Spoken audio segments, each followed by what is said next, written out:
There are billions of videos online and most of them never become social media sensations. However, out of those billions and billions of unwatched material, there are and always will be those few that stand out from the crowd. Those random videos of everyday people doing extraordinary things that seem to strike a certain social media chord. These are videos we refer to as going viral. It is not by coincidence how this happens sometimes. The video has to have kadat. When it comes to these viral videos, while some of them are just lucky dumb social media humor,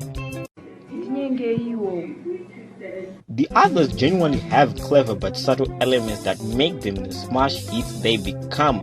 There are elements that resonate with the human side of us and even offer a couple of lessons that can add value to our lives. These messages are often hidden. Therefore, we introduce this new segment of ours we call social media psychology. This is where we analyze a particular social media video that went viral and note and count as many insightful lessons as we can that we can learn from it, while also exploring the reasons it could have gone viral from an academic and psychological point of view. During the playback of the video, there will be various cross-references to experts, scholars, leaders, all those guys who are really good with quoting stuff. I'm sure you've noticed at funerals, people have a tendency to only say good things about the deceased. When it comes to funeral speeches, they never say anything bad about the deceased. No matter how much of a wretched human being the deceased may have been in their lives, people will still desperately scrap the barrel if they have to say something good about that deadbeat father of yours. They'll be like, yeah, father was never there and did always almost starve us to death, but he did tell me that leftover apple once. Although he didn't really give it to us, he just sort of left it on the floor when he passed out drunk. In most African cultures, it is in fact taboo to say something bad about the deceased at their funeral. In Shona language, we call this phenomenon wafawanaka, which means you have died in bliss. You have become a saint because, well, you're dead now. We as Shonas, it is a cultural obligation to always respect the dead. But as with every head of sheep, there is always that rebel who comes along. That one person who just doesn't give a that mighty man who goes against the herd and turns all your preconceived notions on their heads. This is where this guy comes in.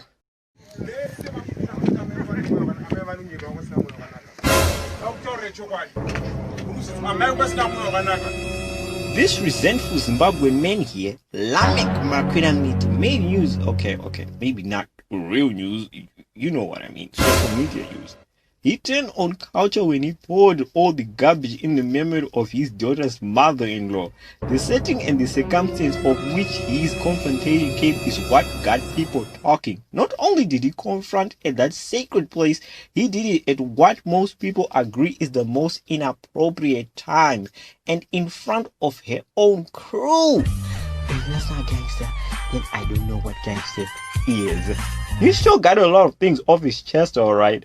Now, what made this video great was the excellent execution of the art of confrontation. Don't get me wrong, confronting someone so publicly is still very, very risky, as you may face heavy backlash that may even turn violent. There are certain channels that Lameck followed to skillfully avoid this retaliation. So today we will rewatch the entire 2-minute video while highlighting these subtle channels Lameck followed to make the killer confrontation that lacked any rebuttals until he got what he really came for at the funeral, which was the compensation for the maltreatment his daughter suffered at the hands of the deceased. So let's get right into it then. Here are our lessons on confronting with our special guest lecturer, Professor Lameck Makwiramiti.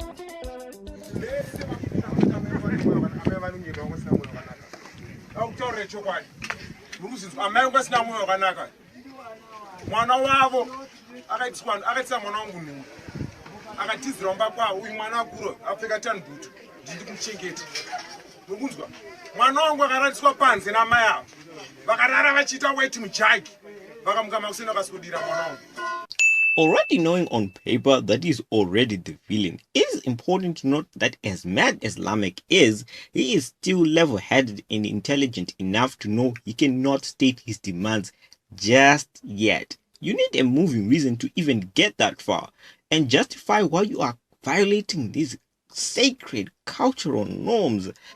Forbes senior writer Kathy Caprino, in her advisory article, The 5 Steps to Fearless Confrontation, argues a person should think thoroughly about their actions before they get to confront. And man, Lameck sure thought about this for a very long time. His narration was flawless, right on the money, and straight to the point, because in such a situation, you don't want to waste words. It was detailed as it was emotionally charged. I mean, saying your daughter was rejected by a mother-in-law is bad, but sort of cliche bad, if you know what I mean. Get up. Come and give your mother-in-law a beautiful hug. Come on. I love you. I know. Give your mother-in-law a hug. Give me a beautiful... Mama, stop this, Mama, please. Mama, please. Yeah, not quite enough. But then adding on this,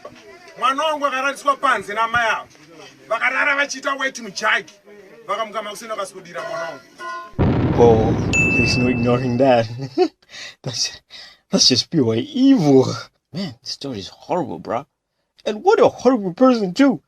If this is true, who would want to defend that? With the lack of rebuttals, it kind of meant what he was saying was true. With this on-point delivery, he effectively and immediately set the platform to say more, and boy, he sure did say more. While Kathy Caprino advises against a public confrontation as it may cause a flare or backlash of emotions, but this is one rule Lameck ignored, but still managed to keep the situation under control, and here is how he consolidated it further.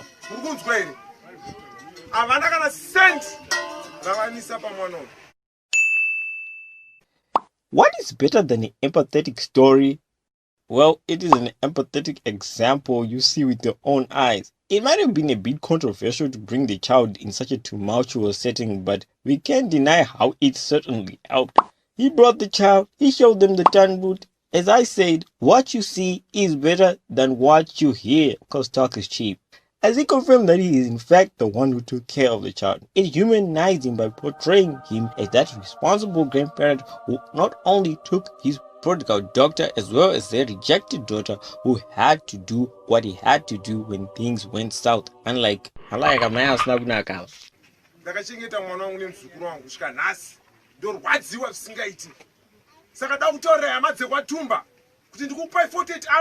Take note of how you say things. Whether it's a president who's declaring a war on a nation or just a funny stand-up routine, the way you say things is critical in oratory. Now it's raining more than ever. I'll be here with you forever. You can always be my friend, standing under my umbrella. Ella, Ella, Ella, Ella, Ella, Ella, Ella, Ella, A, Ella, Ella, Ella, A. I seem like a mad person right now because I'm not doing everything that was within the context of the song Umbrella by Rihanna. When you were doing comedy merely by words, I spoke it. My eyes, my voice, my connection with an audience is completely different. People can see when you are being playful. Tone and speed itself shows how serious you are, whether you're joking or not. In linguistics, we call this phenomenon paralinguistics. The tone, timing, volume, and speed you use to say things is critical in expressing a point, especially in such a volatile situation. This emotional rawness is very effective because, despite his outrage, he still remains focused on the main issue. If emotion is used well like Lameck is doing here, not only do you rob the surrounding parties of the confidence of coming up with a bold rebuttal or a smart-ass remark, you also get their attention.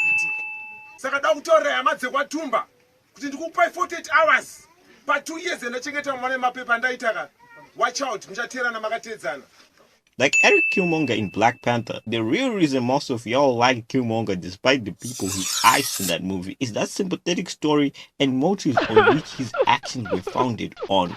He was the guy whose father was killed as a boy, right? And grew up in a cruel, racist world and was just trying to make things a little even. Who are you to judge him when he only wants to recklessly weaponize his oppressed people, right? Legendary Austrian neurologist and the founder of the psychoanalysis theory, Sigmund Freud, yes, the one you know, once said, out of your vulnerabilities will come your strength. Like Killmonger. Because Lameck's sympathetic sob story is so moving and well delivered, it makes you take his side even when he is repeatedly threatening the whole family with death. Karepasi. We run and go 48 hours. Mugasa we run and one day she's spearing in my name. Get one of my Bagati Watsa. Scope Petsi. Baba Munu, by Zatapana Moshavan Morisa, as a mava. And to marry Gerda Budenga TV. They don't want to go to Gara, send a vatera, Pico. Tono Petrana. The ironic and funny thing here is Lameck says he is not mad because she's dead, but he is mad that God took her too early before he could exact his revenge. I guess in a way he's sort of saying that he's mad at God as well. That's a little drastic, even if you speak to figuratively. But still, again, necessary. He claims he is willing to do the one thing at the one place you are not supposed to do it.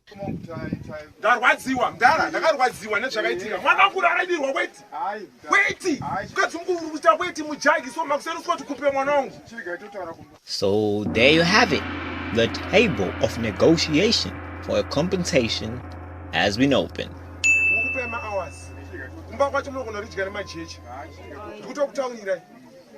But seriously, did Lameck coin this phrase?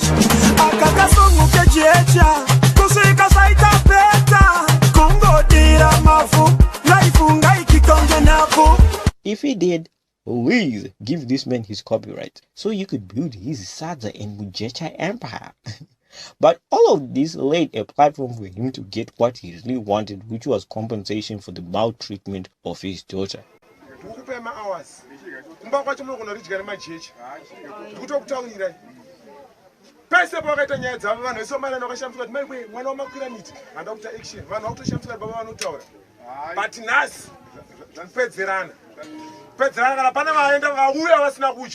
are not eat anything.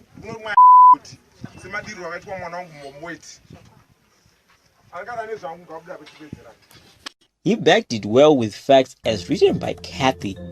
Be confident what you want and what you are entitled to. Have data, facts, research, findings, support, and know how far you will go, but be flexible as you can. As you can see, Lameck's narration had all these things, plus the emotionally charged public attack, of course. Conclusion. This is just my biased opinion, but I was kinda rooting for Lameck here. I know he was totally mirroring that gesture not only on the actual food of the funeral, but our sacred cultural norms of always respecting the dead. But irregardless, I was like, you tell him, Lameck, you get that how? Oh. After all, I am human, right? Did you hear what that woman did? And I wasn't the only person who felt that way. Yes, Lameck. No, it's not a funeral, Lameck. It's not a funeral. Yes, actually, it's someone who's owing me. Yes, those people have been owing me for a long time. Yes. Yes, Lameck. No, the person is not dead, he's alive. This one is live. Come and see him. The biggest reason I believe this video resonated with so many people and went viral in Zimbabwe is because we all have encountered that one huge piece of work in life, and inside we just desperately wish someone else one day would just give it to them right, because of the fear of what may happen or what people may say. But if you really want to succeed or have a voice that is genuinely yours in life, this kind of uncomfortable moments where you have to stand up for yourself are unavoidable.